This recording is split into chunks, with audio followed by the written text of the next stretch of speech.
Welcome to 50 Words for Murder, where we delve into the world of crime and explore the stories behind the headlines. I'm your host, Justin, and today we have a very special guest with us, Angie Solomon, whose son Grant was tragically lost his life in Gallatin, Tennessee, at a baseball training facility on July 20th, 2020, under what we're going to call mysterious circumstances. Even though the police are saying his cause of death was due to a traffic accident, and the hospital is saying the official cause of death was cardiac arrest due to blunt force trauma to the back of the head, um, so we're going to be talking to her about her experience, what she's learned about the case since then.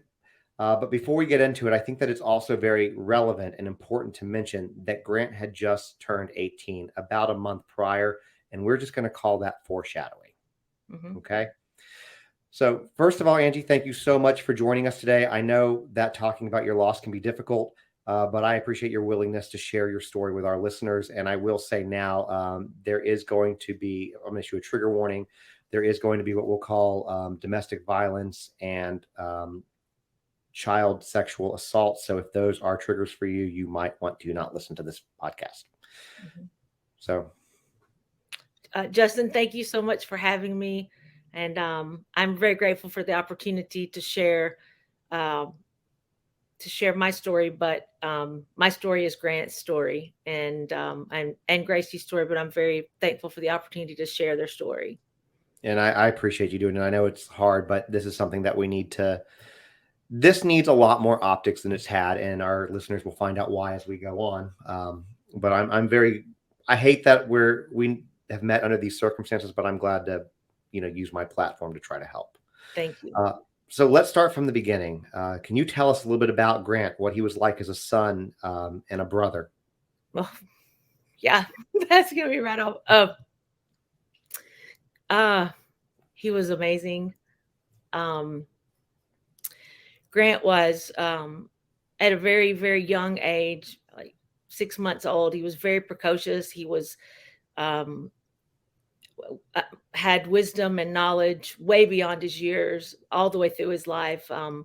He had a auditory and photographic memory, which I was very jealous of. um, as far as a son, he was so kind. He was compassionate. He was um, he was very loving. He was very love driven. So Grant was always very loving. Big 2 arm hugs. Um, and as a brother, he was the same to Gracie. Their relationship had.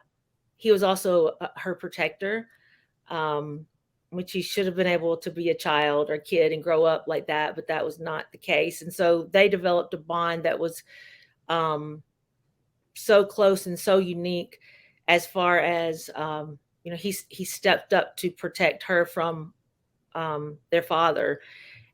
He did the same for me, and as he grew he took that role more seriously. And I was also protecting us, I as well, and protecting him, I thought. But when he passed, we realized exactly how much he was protecting us. But he was funny. He was so funny.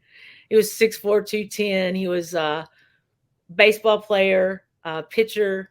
He had 5 pitches from 6 different positions that he threw.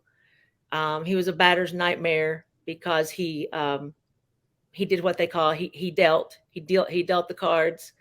um, and it was very exciting to watch him pitch a game, simply because of the way he would work the batter. So the old timey pitcher and the catcher type thing, that we used to talk about before we talked so much about the 100-mile-an-hour fastball. But he was a lot of fun. He was a natural born leader. Uh, he, um, I mean, he was really handsome, and I mean, he was just everything. You He was can. really everything to Gracie and I, and um, it's just been we still are adjusting to, and probably always will be adjusting to, 2 instead of 3. Going through, what I've heard is that the loss of a child is something that you never get over. that it will be with you forever. I fortunately do not know that pain, but I know several people who do, and I know it's not easy. But he sounds like an amazing kid. You can just see the light in your eyes when you talk Yeah, about him. Um, but he's I so mean, he just, funny. yeah, he sounds incredible. He sounds absolutely incredible. I kind of want to go switch gears for a moment and go to the opposite end of this because I think that obviously this is important. Just whatever you're comfortable sharing with it. Could you talk to us a little bit about your ex-husband? We know that Aaron has been, or ex-husband Aaron. We know that he's been implicated in Grant's death Mm. and of abuse of Gracie. So tell us a little bit about him, who he is, what he was like as a husband, a father, and what was the first red flag for you? Um, Absolutely. Well, if this go to the very beginning, the first red flag was uh he raped me. And that's actually how Grant got here. And obviously that's a huge red flag. um at that time, I am a pharmacist today. I was a pharmacist then. um and I planned to, when I found out that I was pregnant, I was going to raise Grant on my own. I certainly had the ability to do that. And um I didn't go to the police, because in growing up I was always taught not to talk. He involved my dad, my father, um, who I do not have a relationship with, and was very strained for many, many years, for really all my life.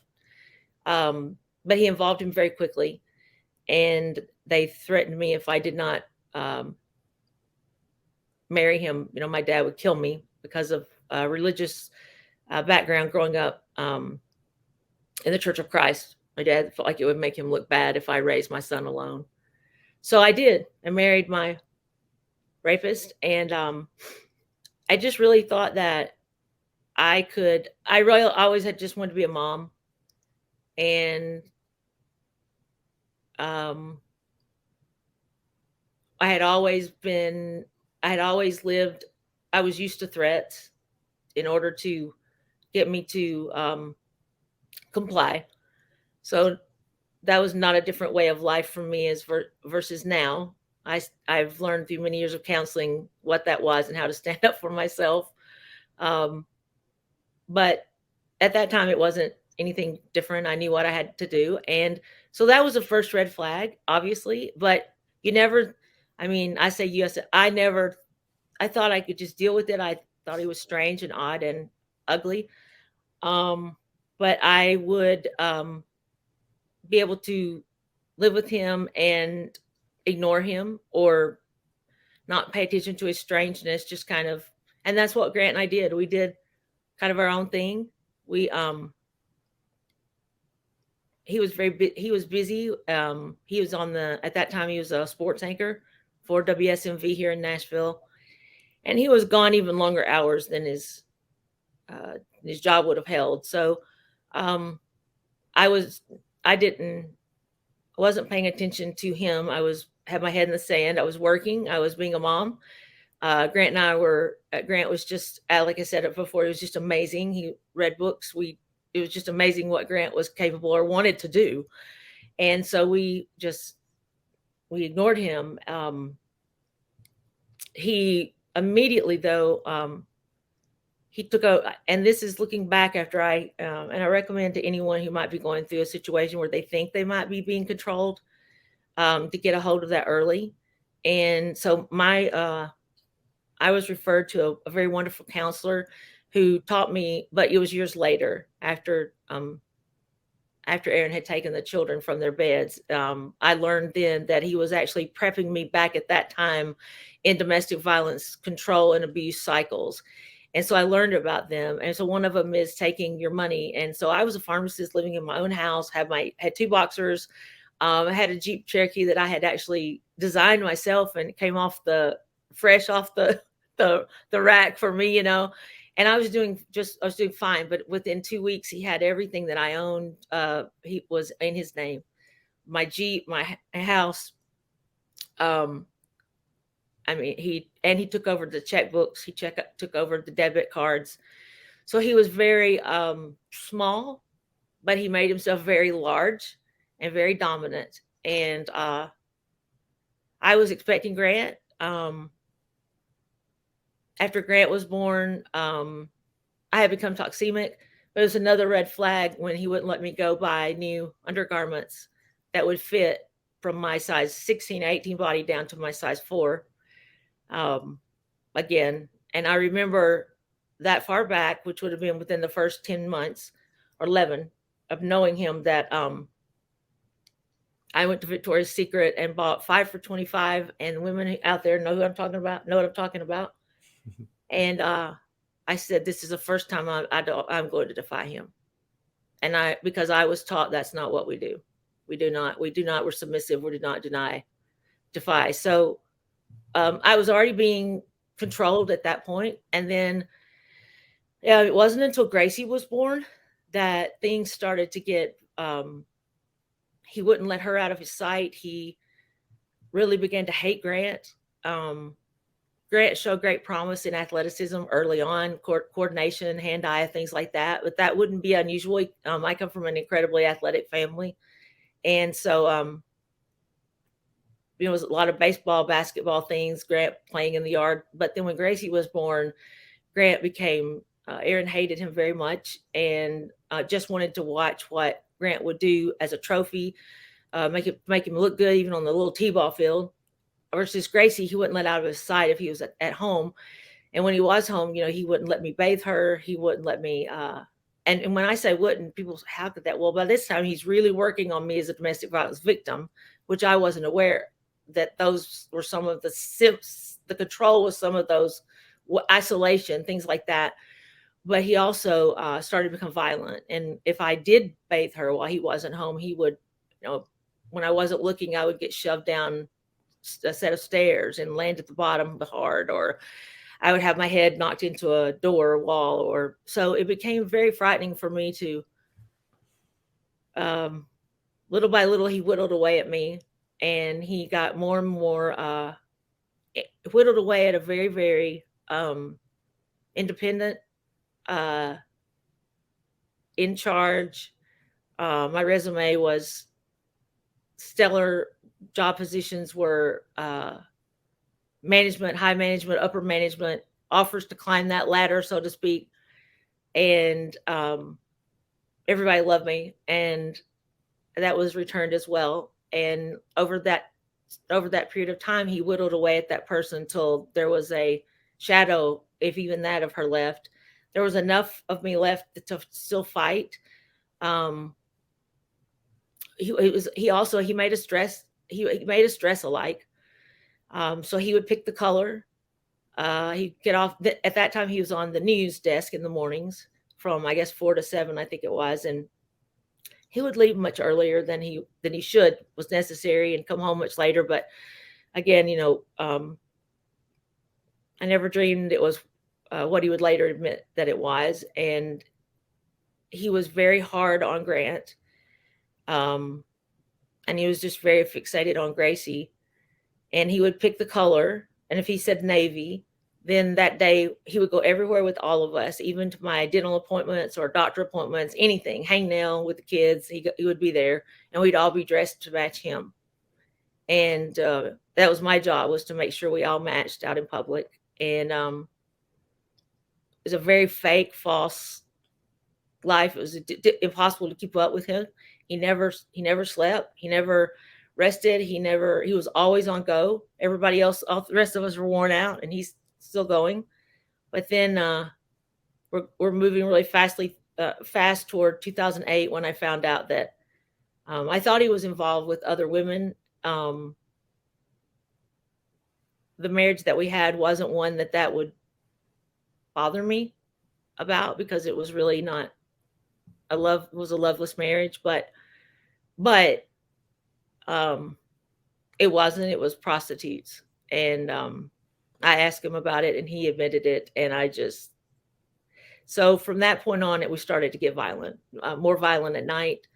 When the kids would go to bed, then I would start getting beaten. I asked Grant one time if he had ever been hurt by him. I knew verbally and um, emotionally, yes, but and he said yes when he every time we went to the doctor for his yearly physical, Grant was expected to be very tall, and he'd be projected at 6'3", 6'2", 6'3" then when he was little. And every time we go to a yearly visit, Aaron, who stood 5'8" with shoes on, I get hold Grant's hands behind his back like an Indian and entrap him in that helpless position. It's supposed to be like you're handcuffed, but do Indian sunburns on his wrist until he cried, and tell him that's the way he would always know that he'd be big enough to control him. So just thinking back and talking about it, it was just we lived in a horror movie. And step outside, and he was perfect, and he was bonding with what I would have called my family. I don't anymore, but at that time, that's what he was I know what that's doing. like. And I don't know if you know this, but I'm no contact, well, at least with my mom, and have been for 4 years. yeah, So no, none at all with my I don't even really call them that. I just call them my birth family, and I have a sister by birth as well, and all three of them were becoming. He was conversing with them a lot. I found out later because I got the phone records, but the intensity picked up after I found out about the prostitutes, and then I started digging myself. That was back when MySpace MySpace was out and Facebook had just come out. And so I started looking and digging, and I started to find that he was involved in more things than just that. And it was all of sexual nature. So that's when I was diagnosed with PTSD. So we had technical difficulties, but we are back. We think because for the first time ever, apparently Angie's Wi-Fi went out, and we think that it was Grant telling her to wrap it up. So I don't know if you believe in that kind of stuff. I do. Angie does. But anyway, so we're gonna do that. I'm gonna let Angie wrap up what she was talking about her husband Aaron, and then we're gonna get into some more interesting things here. So Yeah, Angie. that would definitely be something Grant would do. Would just be cut the whole Wi-Fi in the house. um, brings back a good memory. But anyway, which is nice to have. But yeah, just to wrap that up, it really just was became living life with a monster, just a real a straight up monster who was always ready to attack, who controlled everything in the household, who controlled how long Grant was allowed to go to the bathroom and at what point he was allowed to potty number 2. And if he couldn't go at that time, he was forced to wait until the next day. And he had to come back and do that on command and on Aaron's command. And Grant was so frightened of him that he would actually be fearful to go use the restroom at school because he was afraid his father would find out. So that's kind of example of the mental, the mind game, the control. For Gracie, she was at that time she was almost 5 years old.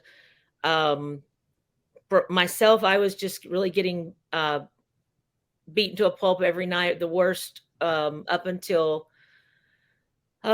Gracie divulged to me. The worst was he wouldn't allow the children. He decided what they had to eat and what they couldn't eat, and he did all the shopping and he did all the cooking and just really stripped me of all my rights in the house. And I wanted them to have milk, and I gave them milk, and I knew I would receive a beating over that. And that night when he came after me, I pulled a knife on him. I said, if you ever touch me or hit me again, I'll use this. And from that, it escalated to just surviving attempts on my life repeatedly. Now, at this point, we're in January of 2013.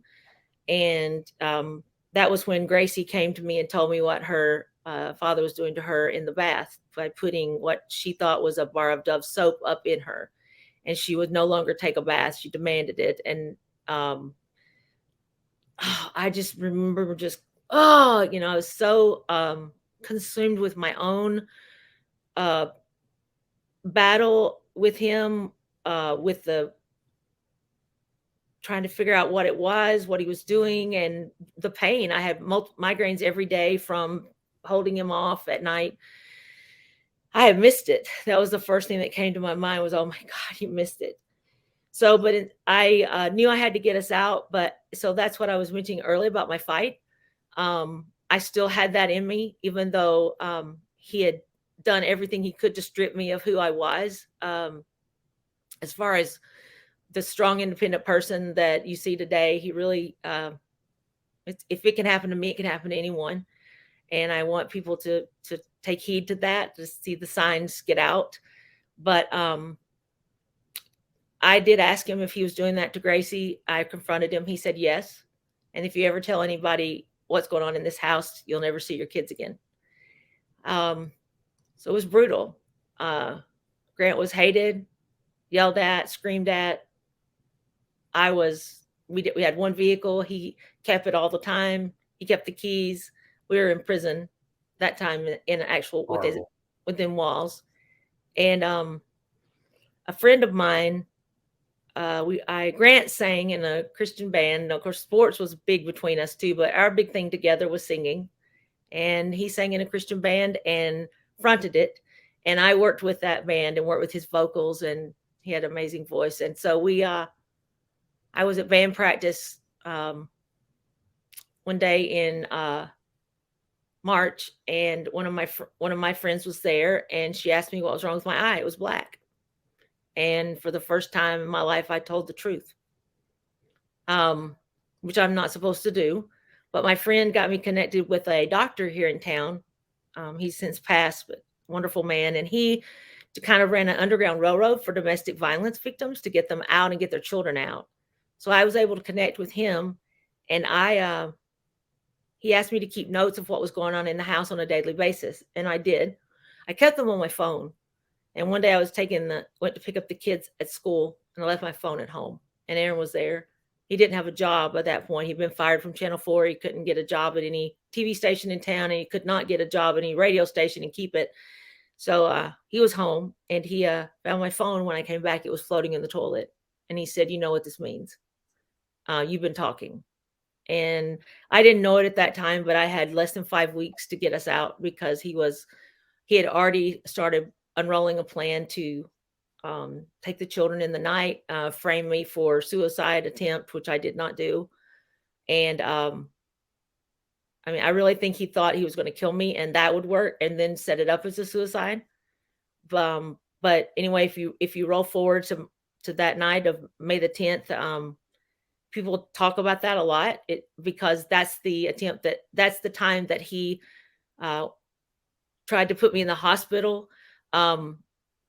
But what he did was he slipped a dryer cord over my neck in a fit of rage and said, "You know too much. This will be quick and painless." And I looked up, and Grant was standing behind him. He was 9 years old. And I screamed his name as I often did. This was not unusual. This was the 6th time in that 5-month period from the first of the year till that day. It was the 6th time that I had escaped him trying to kill me.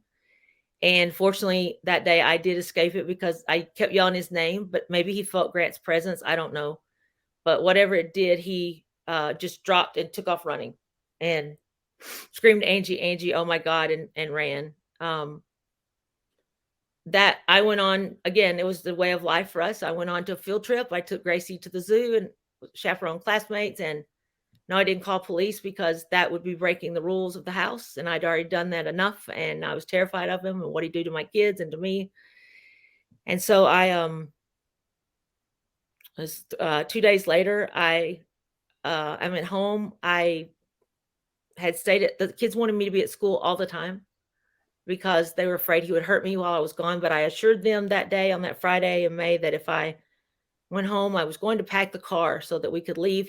Grant had a baseball tournament in Crossville, and I'm from that area. And I knew if I could, I do not have a relationship with my family, but I knew that if I could get home to my people, who love all my friends, goodness, Jackson County, Putnam County, that somebody would help us and help me get back on my feet.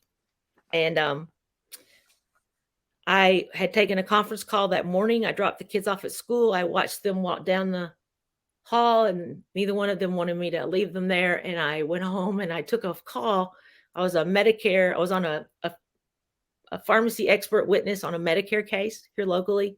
I had a 3-hour call that morning, and then everything was ready to go. And when I walked back into my den from my bedroom of taking the call, my birth parents and Aaron were standing there, and they were going to commit me because I had tried to commit suicide. That's what they said. It's horrible. They just at first they just said they're going to commit me. When I got to the hospital that I didn't go willingly. I went at the request of the paramedics, who said these people are on the front porch are going to kill you because they had separated everybody. My head was just spinning. I was like, I could tell that they were that angry. They told me to go in and blacklist my name, which would allow no one to know anything about me but me. So that's what I did. And that enraged them even more because they couldn't find any information about me. The nurse came in and she said, I just was wanting to know if you will be willing to talk to police. I said, for what? I didn't tell you anything. And she's like, Angie, he's out there saying you tried to commit suicide, and we can look at you and tell that you didn't. You have no marks. You have no. And so for a minute there, I felt it had to be validating. I felt safe.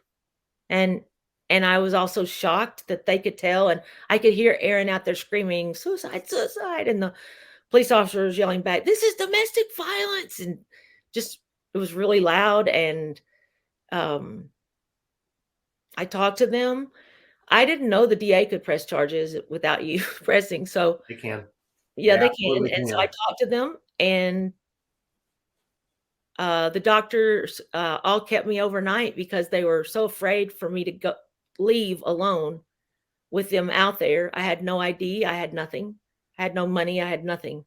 And so the police officer spent the night in the lobby waiting on me so he could drive me to the next day to get an order of protection. And that was where I learned about domestic violence, was those doctors sending social workers to bring papers. And I learned about power and control. And I just thought, me? Like, yeah, you missed the signs. But the thing with that kind of stuff is that's often how it goes. Mm-hmm. You don't really, it becomes your new normal. Well, and it was slow. It was a slow leak and a slow burn until you're to the point of you're so busy fighting and trying to stay alive and the threats and everything that what other people are doing in their life, you don't go to the grocery store, you're not going to the bank, you're not picking my kids up from school, but that was it. And then really to wrap that up is that he, while he thought I was committed, he thought he had committed me. He did not, but I got out. I got home the next Saturday. The judge struck my children from the order of protection. That was probably my first experience with Good Old Boy Network. And we're gonna get to that. And power. And just to say that when I got home, I called Aaron, and he was like, "What are you doing out?" The next morning was Mother's Day, and I waited. And actually, it will be 10 years this year that I waited for the kids to come home for Mother's Day. And I heard a man yelling I had to break a glass window to get in my house. And I heard a man yelling, Miss Solomon, the next morning. And so I ran in. I was like, "Yes, sir." And he said, "Are you okay? Are you okay?" And it was a Davidson County. We lived in Nashville. It was a Davidson County sheriff's deputy. And there was like 6 or 7 of them on my back porch. And they were there because Aaron had called the police station again that morning and said I was suicidal. So he tried again. That didn't work. And what he was doing from Friday to Monday was filing an order of protection against me and filing for divorce and taking the children. And that was officially my last day as a mom. That's really heavy. And if what he did to us inside the home wasn't criminal enough, what he did in the next 10 years through court, using court mobilization, his power control, and the multi-million-dollar trust he came into, has definitely been criminal. And it's really what's brought us to this day. He still operates under that norm. And we were We really thought we were out of it. But when I opened the door on evil. Back all those years ago. I appreciate you sharing. I know that kind of stuff is not easy to talk to, so I appreciate you sharing it with everyone. And well, I want to share. It's not easy. And I had to do a lot of forgiving of myself through counseling. But I want other women and men to understand these signs. It's very important, because it doesn't matter how independent, strong, or vivacious, dominant, good you know, how in control you think you have it. First sign, go. Get out. Yeah, I agree. Everything you have, leave. Let's go to the day. Let's go to July 20th, 2020. Okay, the day that Grant was taken from you. I think that we should probably let the listeners hear Aaron's 911 call. They'll get to hear his voice. I want listeners, as you hear this, I have my opinions of it. Angie obviously has hers, and we'll talk about that afterwards. But as you're listening to this, formulate your opinions on what you think. Okay? That's what I'll. I'm trying. Where's your emergency? It's 1357 South Water Street. It's off 109. Please hurry. You said 57? Please hurry. Okay, what's going on? 1357. My son's truck backed over him, and it's rolled over him and drug him into the ditch, and it's on top of him. He's trapped under the truck, and somehow it drug him underneath it. Yes, my son is under it. I'm trying to call 911. Okay, what's your name? Oh my God. My name is Aaron Solomon. And you said oh my God. 1357 South Water Avenue, right? Yes. How old yes. is the male? He's 18. He just turned 18 a couple weeks, about a month ago. It's my son. Oh my God. Oh my God, this is not good. Is he awake? Oh, please hurry. I don't think so. He's not alert, right? No, he's out. And he's trapped. I got 3 guys here, and he's trapped under the truck. Okay. Oh my God. I understand, sir. Stay on the phone with me while we get somebody out there. What's your name? Aaron Solomon. All right, Aaron. Huh? What kind of vehicle is it? It's a Toyota Tacoma, and the vehicle he's underneath the vehicle. Okay, I've got that. And it's. Okay, I've got that. What color is it? It's a white truck. That's my son. It's somehow backed up. Yeah. Yeah, I'm on with 911 right now. Oh my God. Oh my God. Oh my God. Was your son working on it? No, he was just getting out of it. We're on an incline, and I guess he didn't have it in park or something, or it wasn't engaged, or. Oh my God. Oh my God, I can't believe this. Is your son still not responding? No. And he's still under truck. No one can get yes. out from under it. No, We've got units en route to you. I'm just asking you questions where we can huh? update them, okay? Can you check and see huh? if he's breathing? Somebody's telling me that he's coming to. Okay, maybe. He is waking up, maybe. kind of keeping still. So he is well, breathing? he can't move. I don't think he can move. I don't know. Okay, I understand. No, he can't move. He's trapped. Okay, we got somebody en route. Now, when he wakes up, he might be scared. Can somebody get down there and talk to him? Yeah, somebody talk to him. Shit. There's blood. What, is he facing up or down? He's facing up. They said he may aspirate. We need to hurry.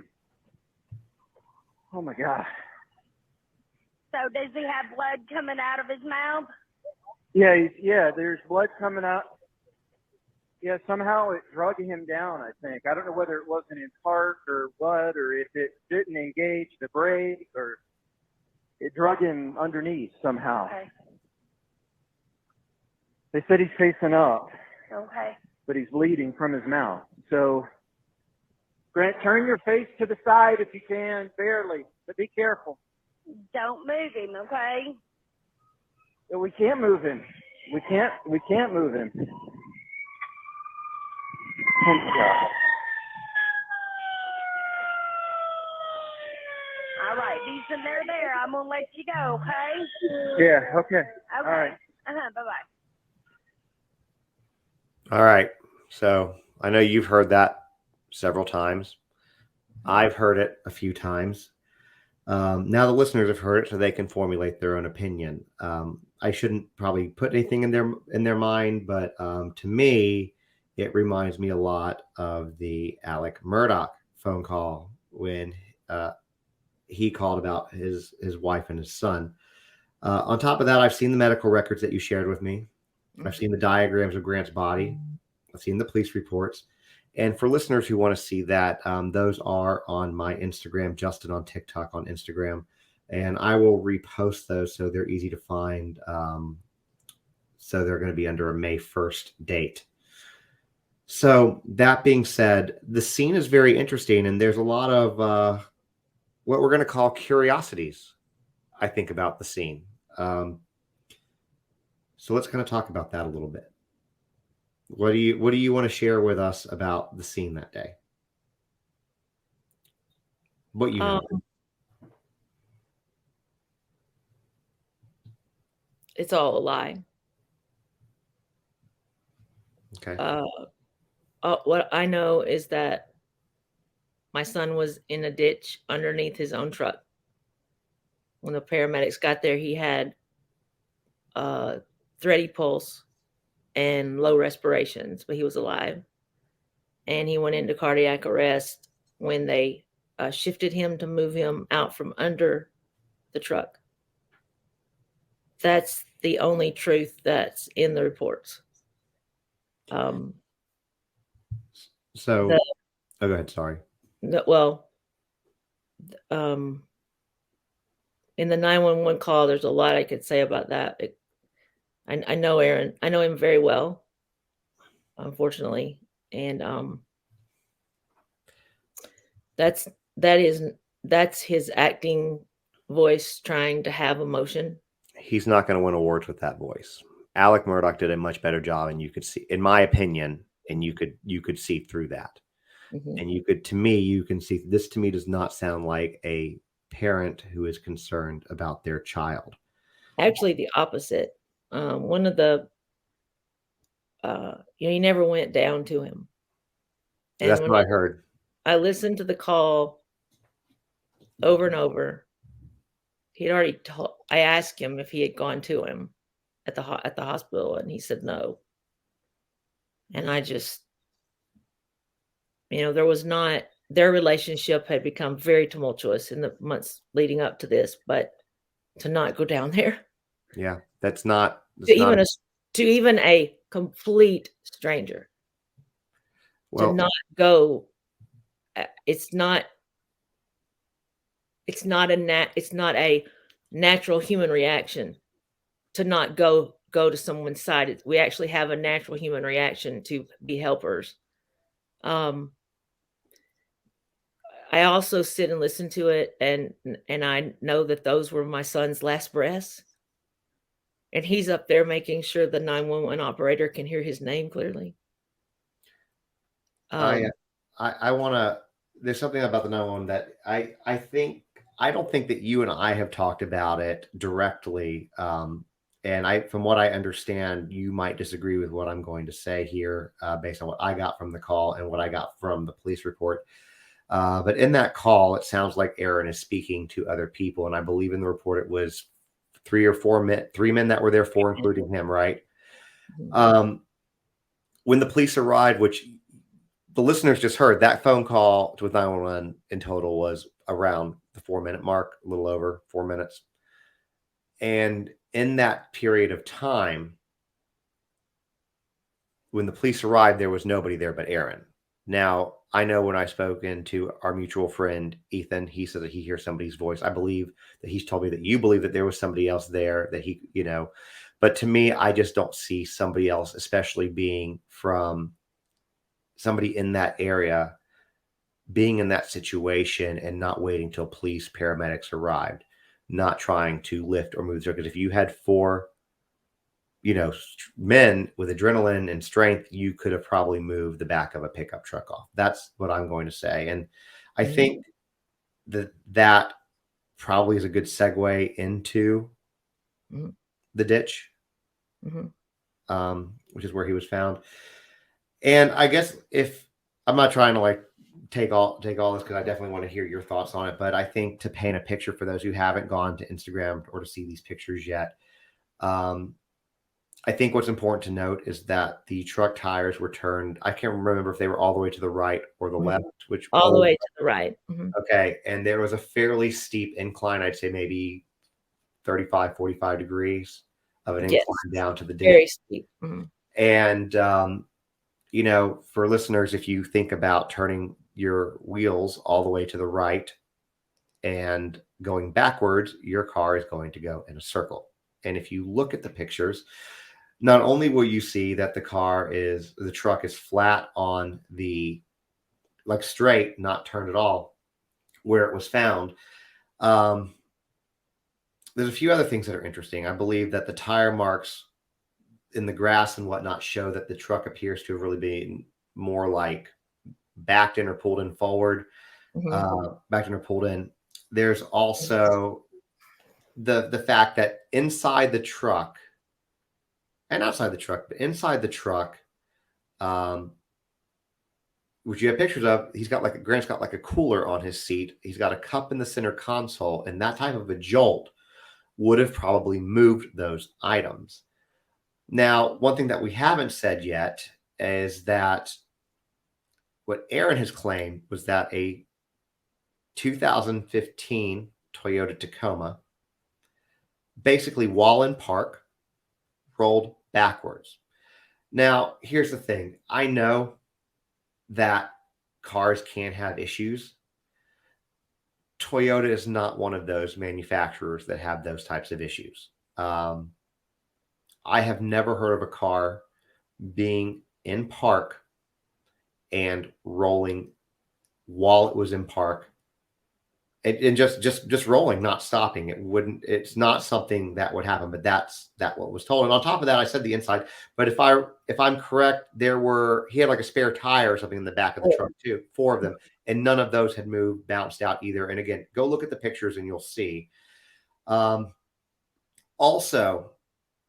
you know what? I'm going to let you talk about, if you're okay with it, the dragging, and then I want to talk about the burns, injuries on the body. If you're in the scrapes, I think if you're comfortable talking about that, if you want me to, I can, but I figured. No, I'm fine. Okay. I'm fine. Aaron's story has bounced between the specifics, so he doesn't really have one narrowed down, but his main story ideal is that he saw Grant get out and go toward the back of the vehicle to get his gear, baseball gear, because they were at a baseball training facility. And then the truck, he looked down for the email and the truck disappeared. So that would even go further to say that the truck was fine in park for a second, and then all of a sudden it just decides to start rolling without Grant in it. And then he goes on to say that it dragged him. And he's saying that on the 911 call even, but he was saying that at the hospital to other people, not to me. But he said it dragged him across pavement, not the kind. Now, a pavement, a nice new paved parking lot will rip you up, your skin up. But this was one of those old, like when I was young, I played basketball on these kind of courts that were just beat up pavement, just shredded. And so it was about 20 feet, 25 feet of he would be dragged, and Grant's 6'4", 210. And then he would have been dragged by the same vehicle, which means he would have had to have been attached somewhere to the vehicle. down into riprap ditch that was so deep that if I stand in the middle of that ditch, that you from the road you can't see me. So I'm 5'5", but it's very, very deep, and pictures don't do it justice because it's incredibly steep. It's very steep. He would have had to been dragged down across those rocks under this vehicle that was hot because it had driven from Franklin to Gallatin. Which, if I may interject for people who don't know, obviously the geography of that's about an hour and 15 minutes away. So, and this was also in July where we're in the South and it's very hot. So, and I think this is important. And I think this is where she's going. Think about how hot the muffler and the engine and everything in this car would have been. And I'll let you continue. Well, and I could even, after he let us see the truck like 2 weeks later and let Hannah crawled, it was running, and it had only been running for about 5 minutes. And Hannah, his girlfriend, crawled under the truck to see what she could see. She wanted to be where Grant was. I had already done that. And she touched, I don't know anything about the plate, there's a plate under there that's like, I guess the engine is right above it. She accidentally touched that with her right leg, and she got a blister, and she still has the scar today. So that's how hot it got just 2 weeks later within 5 minutes. So the truck bottom had to be hot. He had to be attached to her in story to make. But yet when I got to him at the hospital, he was already called, pronounced, and cold. And he had not a scratch on him. No burns, no scrapes, no bruises, nothing. He looked perfect, like he had just walked out of the shower because they had the towel or the sheet from the waist down. And his hair had really curly hair, and his hair looked wet. And that was because, I've worked in ER, but it was blood that had dried, so it looked shiny. But from a distance, he was perfect. There was nothing except he had a bruise to his jaw, the left jaw, and it but the bruise was so tiny that I knew that was where I hadn't seen the goggles yet, but I knew that was a mark the sports gogs had left. Teeny little mark here, bruise. His teeth on the bottom, because they still had the intubation cup in, and the teeth on the bottom left were laid in, that was where the blood was coming from. And then he had a fractured skull, a blunt force trauma blow to the back of the head. What do you believe caused that? Aaron, with a bat. Yeah. Mm-hmm. And people can look, like I said, go to the Instagram if you want to see the diagrams, see the police reports. None of this stuff is for the faint of heart, knowing what happened. Now let's talk about a couple other things. So the Gallatin Police Department came out for 57 minutes. They were there on this scene, 57 minutes. It was ruled a traffic accident. They took Aaron's word for it. Aaron refused an autopsy. This vehicle, which supposedly had just malfunctioned, he was able to essentially drive off and take. There was no investigation on it. And from what you've told me, he drove that car for about another 7 months and without any issues. And here's the thing too, and I know I mentioned earlier that Toyotas don't really break, and I'm sure somebody out there will be like, we'll have that example because, I'm sure there is one. But if you research a Tacoma having this issue, it does not exist anywhere. It would have to be a completely one-off on what was at that time a 5-year-old truck, which is not, in Toyota years, not very old. I hold Toyota obviously in high regard, but anyway, so they were there for 57 minutes. They took him at his word. They didn't take the car. There was no investigation. Again, Aaron refused the autopsy. And then there was some, you can maybe tell me us what it is. Not that it necessarily matters a whole lot, but some kind of insurance thing in the car. The truck ends up 7-ish months later in a salvage yard. Yeah. Well, we had eyes on the truck. Gracie had asked for the truck because it would be the last thing that would smell like Grant.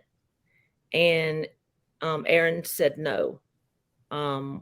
So, but he promised, and Gracie doesn't ask directly. She asked through me to ask him.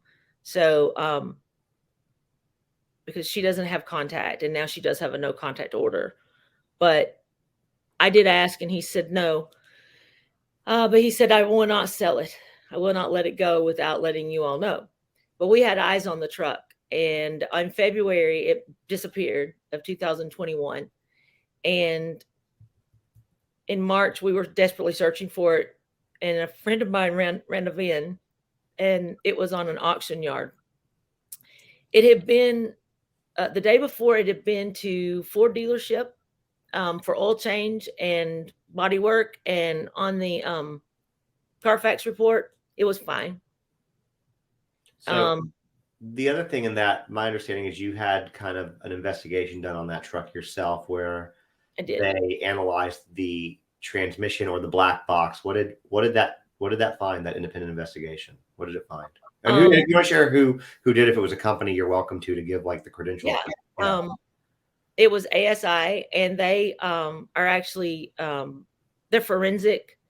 They're forensic. I guess automobile computer. They work with homicides. They have people on their staff, like the person who directly worked Grant's case, who was with Metro for 28 years, just doing vehicular homicide and homicide. So what we were praying for when we found the truck on the salvage lot was that the next day after no issues being at the oil change, the next day it was listed as salvaged.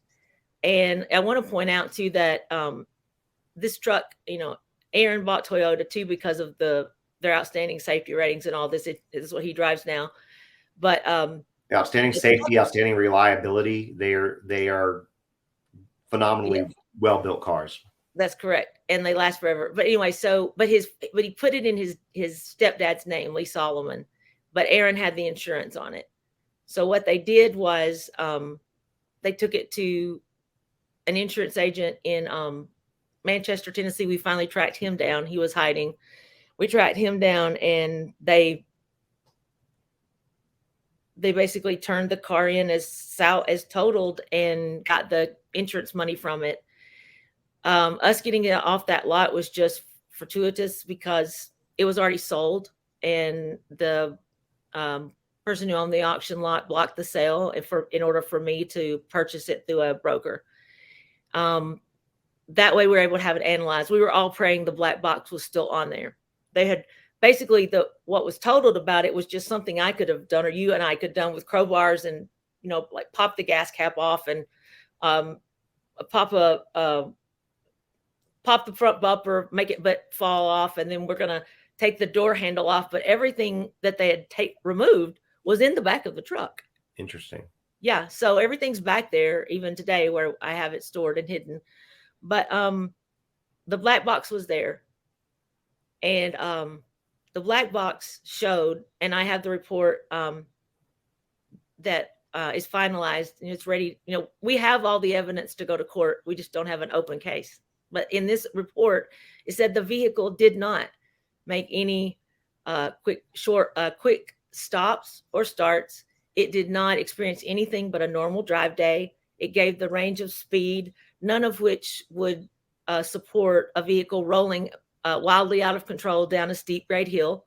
It also showed no wear or tear, no bumps, bruises, no bumps, damages, no jostling to the vehicle that day, which it would have shown if it had gone over the riprap, as Aaron describes it, down into the ditch and out the other side. And it goes as far as to say that someone was still in the vehicle with a seatbelt on. The seatbelt was engaged, but also that in the truck's last 3 seconds prior to it being shut off, it was the steering wheel was being turned sharply to the right, the accelerator was being depressed, and then the brake was employed, and the vehicle was turned off, was placed in park, and it was turned off, and the keys were left in the ignition. And that is exactly how paramedics and the tow truck driver found it. And you can see that park with the ignition. Yeah, and if you go and look at the pictures, people who want to do that, you'll see the keys are in the ignition of this truck. And on top of that, and I think you kind of touched on it, but I also, because I forgot to mention it too, when you look at the truck and you look at where it was, there were big rocks there, and there were no like gouges, dents, scrapes, whatever on the bottom of the truck, where there definitely would have been where these rocks are.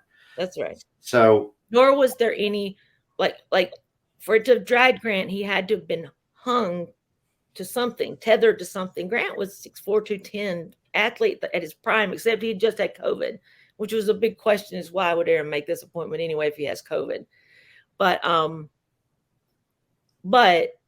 let me tell you, he would have fought the truck and won. He was athletic, he's big, and so where was he hung, and at what point on? There's nothing on the vehicle that shows that any human was attached, hung, dragged. There's nothing without being too. There was no skin. There was no blood. There's blood underneath where he would have coughed, but in the direction that blood is shown, it actually also, as much as the truck's position defies it rolling down the hill, the direction of that cough where he coughed laying under the truck is going in the wrong direction to support the story that was told to the police and believed by the police, and close the case.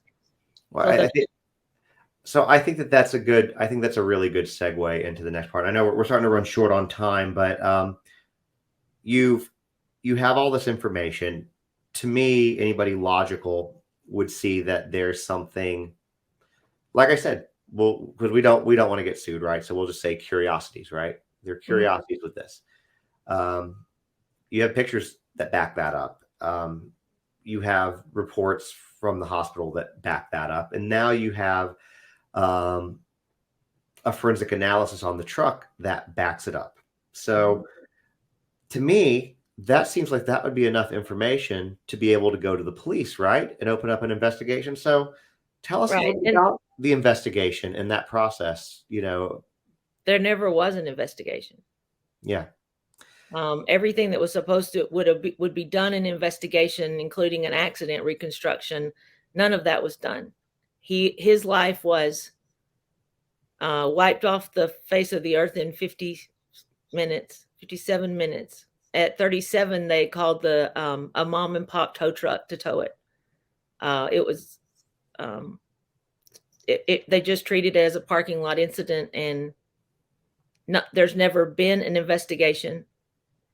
Every time I've been fighting for this it will be 3 years in July, and every door gets shut in my face. Every door gets shut in the faces of the people who go. And, I really have a difficult time with that, only because we do have all this information, but this is an 18-year-old.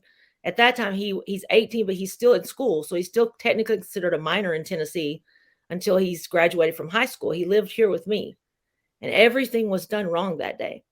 But why not just say, we all want to know what happened to this boy? I don't understand the hesitancy in that. It's always, let's find out what happened. Let's make sure we know, or let's make sure that this doesn't happen to another kid that's driving a Toyota Tacoma, because there's tons of them out there, and Aaron's very litigious. He obviously, look what he's done to me in court. I've been over 275 times because of him through this divorce and what he's turned into custody and everything else. But he would have sued Toyota if it had malfunctioned. But there was. That's true. I had not even thought about that, but yeah, that would have been. But he knows that it didn't cause for a lawsuit, and Toyota would have investigated. Yeah, because that's what he said on the 911 call. Is this truck? He also blames Grant. He must not have put it in park. So that's also. But it was in park. That's the thing. When you look at the pictures, it was in park. But that's classic victim blaming. Like, I'm going to blame Grant for gaslighting. Yeah, correct. That's correct. And so yes, but he would have sued Toyota. I mean, and then he would have kept all the money for himself. I mean, that's who he is. That's so, but the fact that people that are, this has gone all the way to the governor. It's to the attorney general, who calls it a homicide, and says that the investigation talks about an investigation, talks about it being a crime scene. gave that as talking points to the governor. It's hard to find someone here in a position, the DA in Sumner County, that doesn't have the power to open the case. Just open the case and find out what happened to Grant. There was one witness, and when someone dies when anyone passes in a situation like this, immediately, whoever it is, that one witness might have just happened upon the scene, but they become a suspect. So a person of interest, at least. So they never talk to the person of interest again. They let it go. And the other thing about that is, it's not about all I want to know is what happened to my son. If it happens to be that the only witness there had something to do with it, then so be it. But why everyone just shuts the door immediately? Well, let me ask. That's a red flag. Well, let me ask you that, because I think that's good for the next question. And I know the answer. Obviously, you know the answer, obviously, but the listeners don't know the answer. So, why didn't they investigate further? The Good Old Boys, the Good Old Boy Network. You want to elaborate on that? Because I mean, like I said, I know, but it's power, control, and money.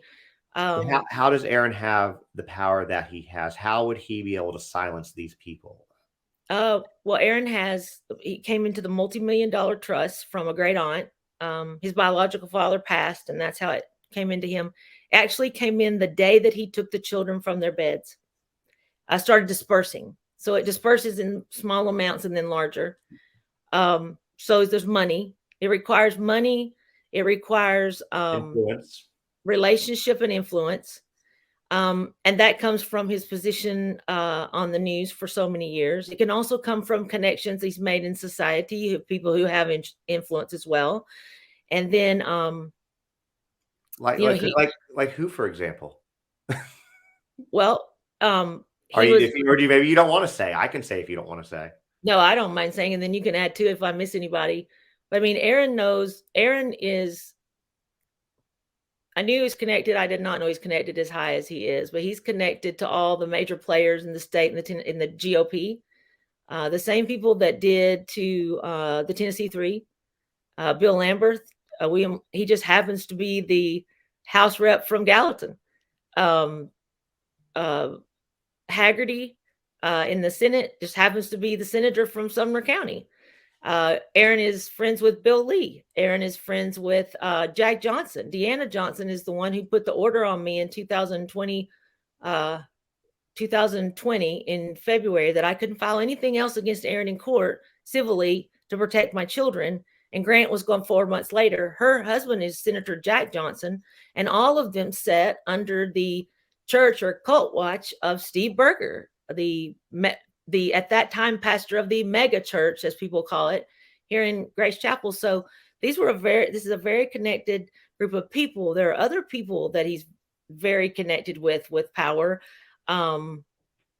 The judges, the attorneys, because he has the ability in a Good Old Boy Network, the money's slipped to these judges to make these decisions or put into their PAC committees or in senators and things like it's donated to their campaigns, and there's ways to get the money to them, and they take it readily in order to make sure something happens. And once Aaron came into that money, he already knew a lot of them from Jeff Long.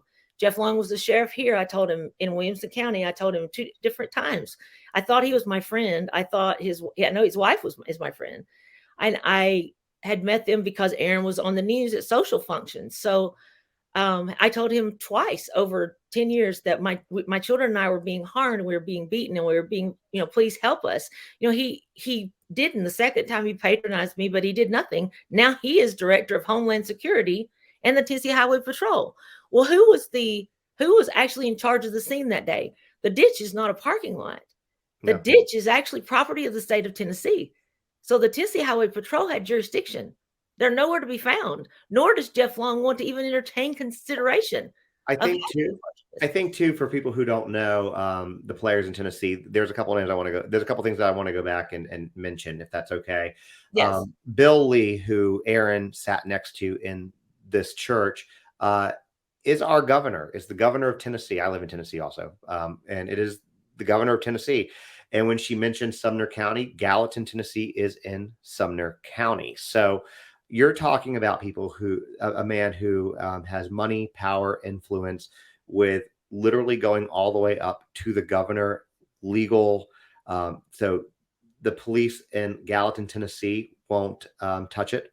The TBI won't touch it. And I think that's something that's also important to note is Gallatin, Tennessee has a population roughly of 46,000 people. And I can't take credit for this thought because I did not know this. I learned it from another podcast that we've talked about from the police officers from Boston, the investigators.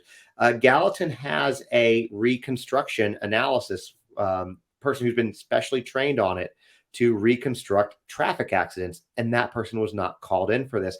And even if they didn't, even if they weren't available, they could have called in somebody from the state because Tennessee deals with about 1,000 or so of those a year. And they didn't do that also. So I think that those are all important things to know. Because they also have body cam. Yeah. And I want to make it really clear that getting the information for my son was not easy. I had to prove to the hospital that I am his mother and that he lived here before they would release what medical records were about that thin. In a death situation, the medical chart should have been about 3 times that. So, but I had to fight for everything I got. And really, I was able to get most of it through FOIA. And even they had some of that redacted. But every time I asked for body cam footage, they just ignored that. Yet I have a person that I've talked with who will come public when he's ready. But he's a former Gallatin police officer. He said we wore body cam. They had body cam that day. Well, yeah, so they did have body cams then.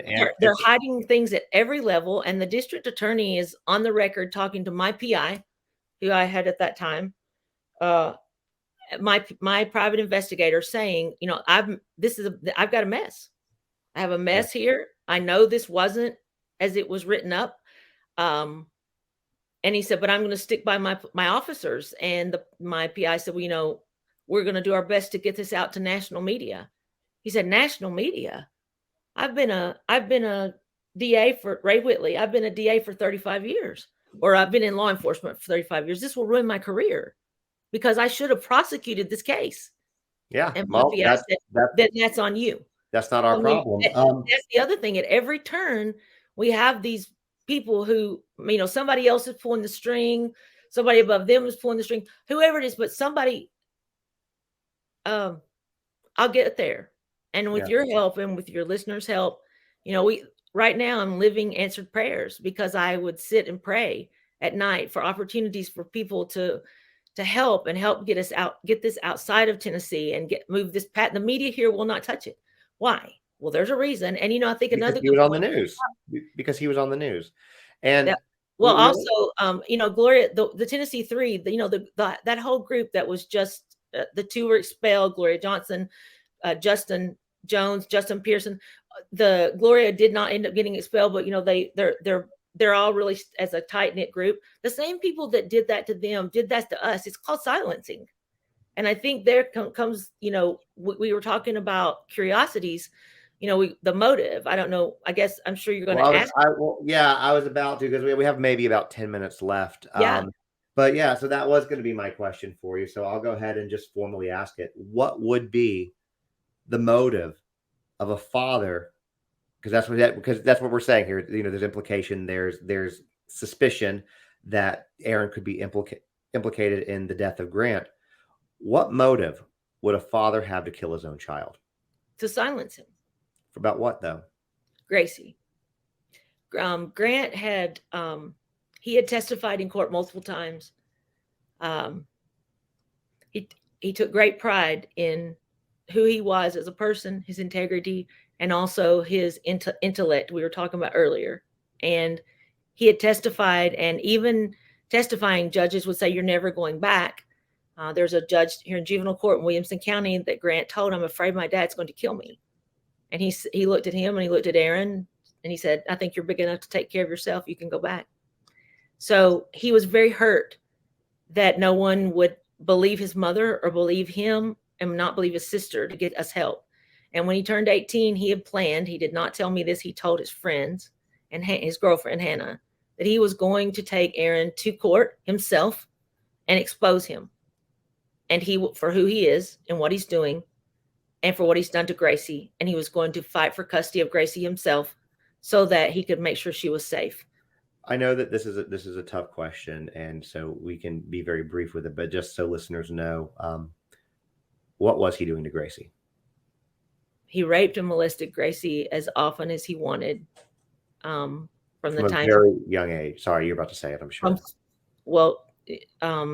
She's been with a specific counselor for this type of situation, and Gracie does not have memory of a time in her life when she wasn't being being raped and molested. So even 4, 3, 2, and Grant knew that. And when Aaron took them, that was what Gracie was for. She was his doll. She says that she was his wife. That was her role.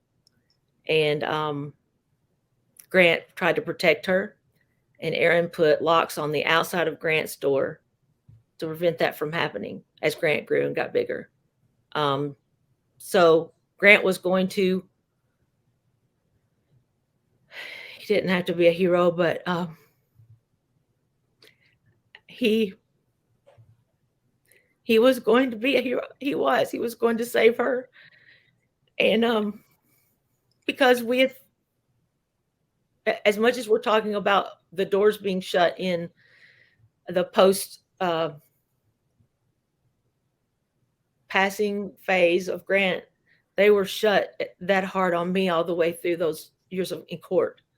My medical records were never allowed in.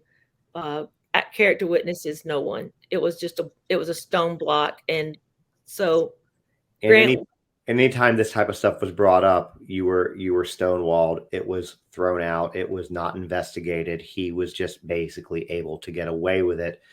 And I know that for a lot of people, they don't understand how that can be. But when you have money, power, influence, you can shut that up pretty quickly. Even when, as much as I hate the thought of DCS being involved in our lives, they were. And even when DCS would come, because doctors would call in, something's wrong here, teachers would call in. Even when DCS investigated, we have proof that they would say they've investigated. That was just the wall. And if you look behind the wall, there was no investigation. So everyone was bought off, influenced, or all the way through, which led to every one of them that we've mentioned. Every one of them have blood on their hands. And Gracie and I didn't realize how, on top of that, Gracie and I didn't realize how much Grant was protecting her or how much he was protecting me 24/7 until he was gone. And then we started dealing with Aaron's wrath on our own. And that was, that's a whole other story, but he came for Gracie. So, but he gets to, the pattern is silencing. If you look back at what I told you about our life as a family together, what did he want to do to me? He wanted to silence me. It was silence and control. It was 100% control to get away with whatever he wanted to do. What is he going to do to Grant? What he used to do is take Grant's truck away.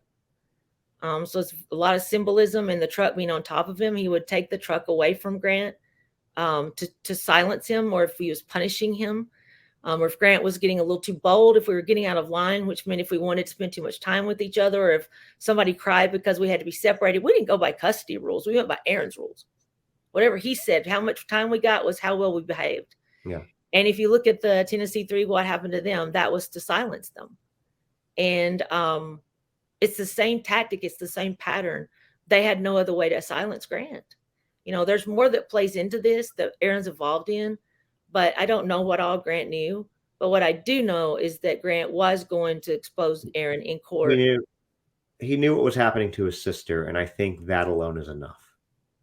That's all. I think that alone is enough. I think it's important for us to say that Grant knew this was a plan when he turned 18.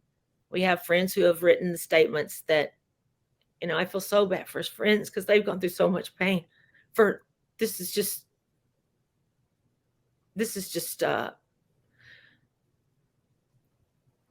asked so many people how to tell other people how to recognize evil before you're in it with evil, and I have doctors, scholars. You don't, but you don't. When you're in that moment, you just can't recognize it until you've seen it, and then you. Yeah. But they've written these statements that Grant had told them these things. They've gone on the record, so that we have that as well. But Grant's birthday, his 18th birthday, was June 13th. And this all happened on July 20th. And at that point, he couldn't be silenced anymore because he was an adult. He couldn't do anything. He was out of the custody agreement. There was no other option. The truck couldn't be taken. I'm sorry. I should say that. I'm sorry. On that morning, he didn't want to go to that facility. And he had told Aaron he did not want to go. But when Aaron says, you're going, you're going. So Grant didn't have full lung capacity. We had checks, x-rays on Friday because he wasn't healed. COVID. The whole team had been exposed, his travel baseball team. And Grant wasn't feeling well at all. And he told him, I don't feel well. This is ridiculous. Why are you spending this money for a pro-style pitching evaluation when I'm sick? Why are you doing this? And there was just, you're not going to get an answer. Everything has to be texted to Aaron, no phone calls, things like that. And the text, when he doesn't like what you said, you won't get an answer. So the night before, Grant asked me to text and tell him he didn't want him to be there. And I did.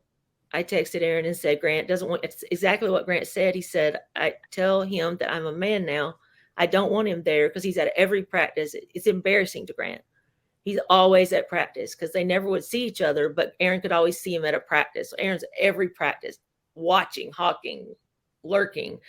And Grant's like, I don't want you there. I'm a man now. And if you need to pay, I understand that, but I want to do this on my own. And we didn't get a response, and I knew he was angry. And the next morning, Grant got dressed, and I cooked his breakfast, and even though he didn't want to go, he did his own. He puts on his smile and goofing off and laughing, and the 2-arm bear hug, and I love you so much, Mom. And then he, this very house I'm sitting right now, he walked to the front door and he turned around and he goes, hey, Mom. And I said, yes. And he said, Mom, I don't want to die in Gallatin today. I didn't know that part. And an hour later, I got a call, not a text. I got a call from Aaron, and he was dead in Gallatin. It almost makes me wonder, and we've talked about this, you and I, at length. Sorry. So I almost wonder, and I know we're almost out of time, but I almost wonder if Gallatin was chosen because of connections. I believe it was. It seems like that's possible. So I absolutely believe that to be true. A couple things, because we are out of time. I want to make sure that we talk about your GoFundMe and what you want to do with that. Mm-hmm. So if you wouldn't mind, would you briefly tell the listeners, and then don't tune out, guys, for this. This is important. And we will talk about one more thing very briefly after this that I think you guys are going to want to know about. But as far as the GoFundMe, which I will post on YouTube, because this podcast will also have the video that we're doing and put it on YouTube, and I'll put it on my website, justinontiktok.com. What is the point of the GoFundMe? What are you wanting to accomplish with it? And what else outside of that can people do to help? Okay. The only point of the GoFundMe is, and I hate to ask for anybody for money, but we have to, because I've got to take this into my own hands and open a case and do the investigation myself. So it's for exhumation and the autopsy that was never done. It's also for an accident reconstruction. The answers are there, and but it's going to cost a lot of money. I do support Gracie on my own, and we're proud to say that what we do on our own. And but I also would sell everything I have to get this investigation open. That wouldn't get me where we need to be to do those items. So it's exhumation, autopsy, and reconstruction, accident reconstruction. The GoFundMe is Justice for Grant, and on the GoFundMe link. And with the money that I'm contributing, my prayer is that we'll get to a point where I can hire an independent medical examiner that I'm sure there'll be a battle in court also that will have to be paid for. I would assume that Aaron, he shouldn't care if I was able to get an autopsy, but I would assume he'll fight that. And but that's what it's for. And it's so that you don't have to tell him. Maybe you don't have to tell him. Maybe you don't have to tell him. Yeah. But I do want to say that that's what it's for. That's all it's for, is to get Grant justice, and he deserves that. I can't bring him back, but I can get him justice, and I won't stop until I do. And in that, we're protecting Gracie as well. And it's incredibly important that we do that. Because even just as recently as Friday, Aaron, she has a no contact, but he kind of showed up in an indirect way. So I know he's it's like she says, he'll never let go until he stops. People like that, they can't stand to not have control. That's right. So they won't stop. And I can, tell people from, again, if you're listening to this podcast, you probably also followed the Murdaugh trial. And when you look at Stephen Smith, this family just exhumed him, and it is not cheap to get the things that you're talking about here, to get a body exhumed, to get an independent autopsy, to get an accident reconstruction. That stuff is not cheap. So that's what the money's going for. If you feel so inclined, again, I will be listing this on YouTube and as well on justontiktok.com if you want to donate to that. Now, the other thing that I want to say about this thing is, if you Google this story and you look at it, because it is starting to gain a little bit of traction, which it needs, share this story, whether it's you share this podcast or you share shorter TikTok videos. And we will try to pull excerpts on this and use it on, smaller things just to get the information out there. But you'll see it a lot of time as Grant and Gracie Solomon. And Angie and I had the talk about having Gracie on here and making this a 2-part episode. But I think that there are 2 stories here. There is the Grant Solomon story, which you all have just heard. And then there's the Gracie Solomon story. Gracie she's 16 now. She is. She wants to tell her story. She's told it before on YouTube when she was much younger. 12. When she was 12, she told her story. She wants to help others who have gone through what she has gone through. And unfortunately, the vast majority of my following is women. And unfortunately, there are far too many women who've experienced this. So she wants to help be an advocate, but she also wants to share her story. So on the next episode of this podcast, we will be talking to Gracie about her experiences. And there aren't going to be pointed questions at that one. There will be letting her share what she feels comfortable sharing, because obviously this is a topic that you have to tread lightly with. So I just want people to know that she is a very, I met her virtually, at least tonight, for the first time. You can tell that she is just a ray of sunshine. She is just, sweet and happy and outgoing. And she deserves to have her story told. And Gracie as sweet and happy and all those things you're saying, and her athleticism and everything, her scholar, her main goal is justice for her brother and justice for herself, and then to help others. Yeah, she's really quite an awe-inspiring kid. She really is. Unfortunately, being so young, she's had to grow up very fast and deal with things that she didn't get to be a child. No, neither one of them did. So that episode will drop June 1st. And I'm telling you all this now because if this is some topic, this topic is something that is a trigger warning for you or a trigger for you, you might want to skip that episode. But if you can listen to it, I would encourage you to do that because, again, her story is important. Everybody who's gone through this, their story is important, and we're going to give her a voice, not just for her, but for people, for anybody else who has had to go through this. So before we end, Angie, any last things that you want to say? I just want to say thank you so much, Justin. And thank you to all your listeners. Like I said briefly earlier, these are answered prayers that I prayed for, that we would somehow be able to get around the Tennessee media and help to get the story out past the control. And that's what's happening. And if that's all anybody can do is help get this, we do have traction right now, and just to keep this thing getting steamrolling even more and more out of the control of Tennessee. Make this snowball. Amen. Then, but it's answered prayers, but we don't have a case opened yet. And until I have a case opened for Grant, and then we are getting some movement on justice for Gracie. But until I have a case open for Grant, I've just told a story. I've not accomplished anything. And my biggest goal is I'm going to accomplish that. Well, we're going to make sure that this podcast, this and excerpts from it, we show people and tell people about it. We'll make sure that we do the same with Gracie. So I think, well, you know what? We'll wait till June 1st to share the information you shared with me about Gracie. Yeah. We'll wait. We'll let her. That is her news. We will let her. Yeah, we'll let Gracie. That's even better. Yeah. We'll let her tell it.